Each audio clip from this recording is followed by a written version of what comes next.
As coisas, elas nunca são certas e nunca elas são definitivas no sentido de que, tipo, não aconteceu, então perdeu para sempre, não foi, então não será para sempre. Isso só vai acontecer no dia que você não estiver aqui. Mas, enquanto estamos aqui, a gente ainda pode reconstruir os nossos sonhos e realinhar a rota. Por acaso você nutre com constância esse pensamento de estar perdido na vida? Por acaso esse pensamento já te assolou alguma vez? Bom, não sei você, mas se provavelmente você tem mais de 30 anos, esse é o tipo de pensamento que, corriqueiramente, uma vez ou outra, você vai pensar pela cabeça se você não atingiu a maior parte dos objetivos que você tinha em mente quando era mais jovem. E é exatamente sobre esse assunto que eu quero falar no vídeo de hoje.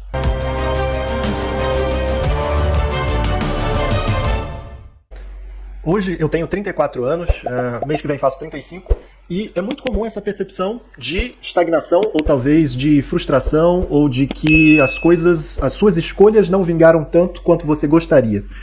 Coincidência ou não, recentemente eu, mexendo no YouTube, vendo alguns vídeos, me deparei com um vídeo dessa pessoa aqui, uma moça chamada Camila, que postou um vídeo intitulado "Tenho 30 anos e me sinto um fracasso, sem amigos, sem emprego e sem direção". Bom, nesse vídeo, que dura por volta de 17 minutos, ela expõe um pouco mais do drama da vida dela, de expectativas que ela projetou, mas que não se cumpriram. E eu vejo isso como parecer uma tendência da nossa geração, que nasceu ali no final dos anos 80, início dos anos 90, de que muitas das coisas que você projetou não estão acontecendo, e é natural. Talvez essa sensação de que a vida poderia ter sido melhor do que foi, principalmente por erros do passado, erros de planejamento, erros de tomada de ação, erros de decisão. Eu me lembro nesse instante de ter visto um vídeo bem interessante do filósofo professor Clóvis de Barro, e ele conta algo que realmente fez eu mudar um pouco essa chave de modo como eu enxergava a minha vida, com um pouco de olhar de frustração, de coisas que poderiam ter vivido e não vivi. Ele fala nesse vídeo que, cara, a gente só consegue viver as tristezas das decisões que fez. A gente só consegue viver as tristezas da vida que escolheu.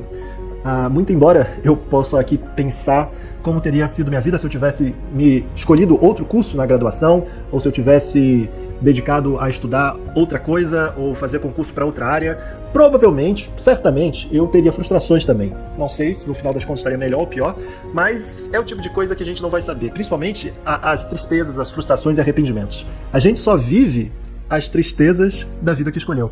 E talvez esse seja um dos motivos muito grandes pelos quais a gente sempre acha que não tomou a melhor decisão. É muito difícil, principalmente hoje, né? Essa geração, né, final dos anos 80, que nasceu particularmente sem celular, sem internet, sem um conjunto de coisas, e que foi se deparando ao longo dos anos com um crescente avanço de tecnologia, de possibilidades. Hoje a gente vive o que eu chamo dessa paralisia decisória. Você tem tantas opções de entretenimento, de lazer, de escolha, de como aplicar seu tempo, que você não sabe onde alocar. Isso dá uma certa ansiedade. Talvez você já tenha passado por essa sensação quando vai escolher um filme na Netflix e tem tantas opções, tanta diversidade de gêneros, de formatos diferentes, que você passa mais tempo tentando escolher do que, de fato, assistindo o vídeo. E uma das razões que explica isso é porque cada escolha que você faz é abrir mão de todas as outras possibilidades. Então, no final das contas, em um catálogo de, sei lá, de 10 mil filmes, é muito difícil eu me comprometer com uma escolha e ter a certeza que aquilo foi a melhor escolha possível, imaginável, que eu poderia ter feito e que aquela é a melhor aplicação do meu tempo. Bom, recentemente eu terminei de ler um livro bem interessante intitulado Como Decidir, e o livro é bem intuitivo, é justamente sobre como muitas vezes nós tomamos esse processo decisório como se fosse algo banal, mas que, na verdade, muitas vezes a gente está carregado de vieses e distorções de pensamento que fazem com que a gente escolha errado, muitas vezes com consequências erradas na nossa vida. E uma das coisas que eu vi nesse livro que eu particularmente achei muito útil é que, ao invés de buscar a maximização, ou seja, a certeza absoluta de que você assistiu todos os filmes possíveis da plataforma e que você vai escolher agora aquele que é o melhor, que se encaixa naquilo que você definiu como o melhor. Bom, particularmente, dificilmente isso vai ser possível. Você não tem tempo bastante para assistir todos os filmes, para aí sim começar a fazer uma decisão racional. Então, nesse livro, a autora coloca que o seu critério deve ser bom o bastante. Qual a escolha boa o bastante para entreter meu tempo? Né? Qual é a escolha que me traz satisfação? E no final das contas, muita do problema de tomar decisão e arcar com as suas consequências vem, muitas vezes, dessa falta de clareza.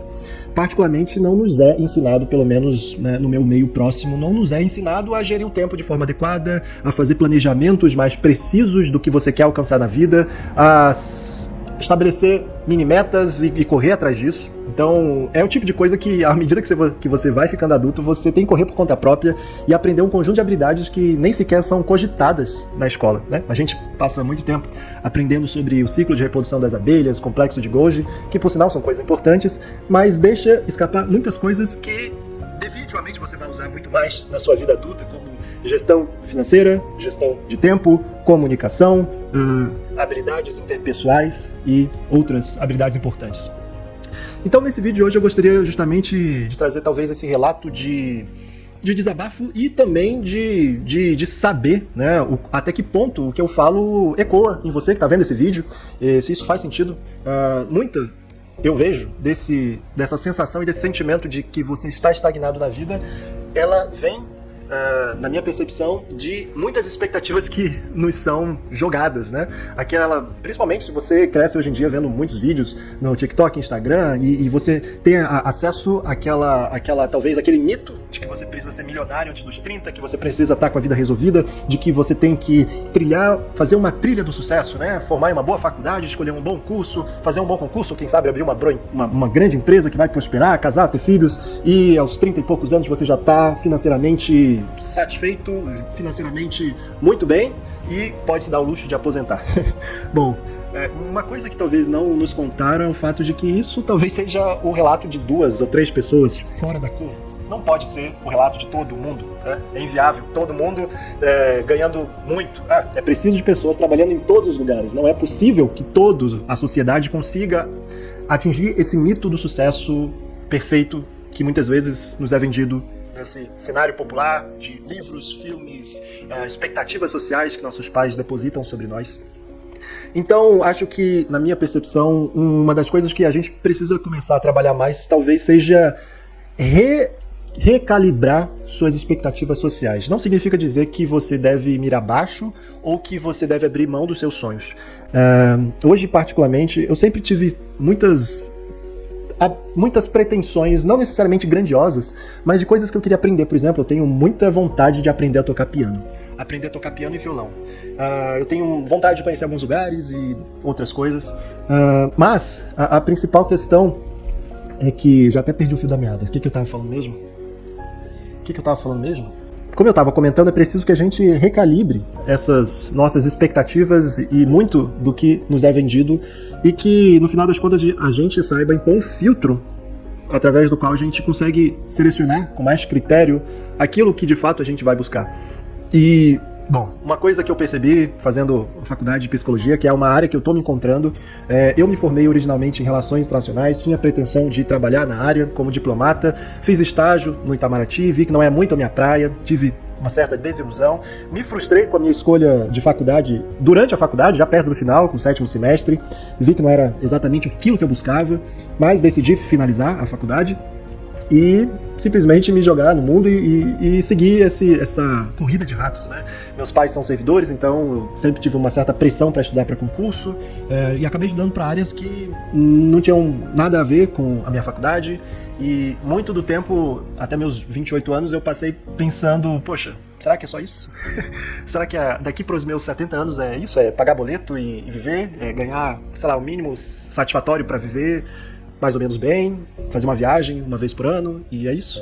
E, cara, eu me recuso a pensar assim. Eu acho que, no final das contas, a gente deve nutrir ainda, muito embora o tempo esteja passando e muito embora a percepção é de que o tempo está passando cada vez mais rápido, é importante não desistir dos seus sonhos. É importante não desistir daquilo que faz muito sentido para você. Por quê? No final das contas, provavelmente no nosso leito de morte, lá pelos 70 anos, se a gente chegar até lá, 80 anos, 90... o que vai fazer sentido pra gente é a coerência que a gente teve com os nossos valores. Eu digo isso de ter lido alguns livros de experiências de pessoas que trabalharam cuidados paliativos com pessoas que estavam à beira da morte e muitos se queixavam exatamente disso, de depositar demasiado investimento em expectativas que as outras pessoas queriam dela e não necessariamente naquilo que ela queria viver. Então, bom, talvez o relato final desse vídeo seja o fato de que a gente deve, como diria Sêneca, né, o filósofo estoico grego, a gente deve apressar a viver bem. Apressar a começar a viver uma vida plena. Viver uma vida plena, para mim, é, inicialmente, descobrir quais os valores te guiam, te movem, e a partir daí orientar a tomada das suas decisões. Porque no final das contas é justamente isso. A vida vai te cobrar pela coerência que você teve com seus valores, com as suas pretensões e o quão você foi capaz de correr atrás. E no final das contas eu acho que arrependimento é isso. É você perceber que você tinha um conjunto de coisas e que você não abriu mão em detrimento de obedecer a expectativas sociais ou do que deveria ganhar mais dinheiro. É isso que eu queria falar nesse vídeo hoje. Talvez um vídeo longo, com um conjunto de reflexões, mas acho que seria interessante colocar esse vídeo aqui no canal. Se inscreve, ajuda esse canal a crescer. Sua participação é muito importante, deixando um comentário aqui. E me sugere temas de próximos vídeos que eu possa vir a abordar aqui no canal. Para você que não me segue, eu tenho um canal no Instagram também, produtividade.memorável. Lá eu costumo colocar temas, vídeos relacionados à gestão do tempo, planejamento, resenha de livros e um conjunto de outros temas relacionados a desenvolvimento pessoal. Então, é isso. Muito obrigado por ter me acompanhado até aqui e até os próximos vídeos.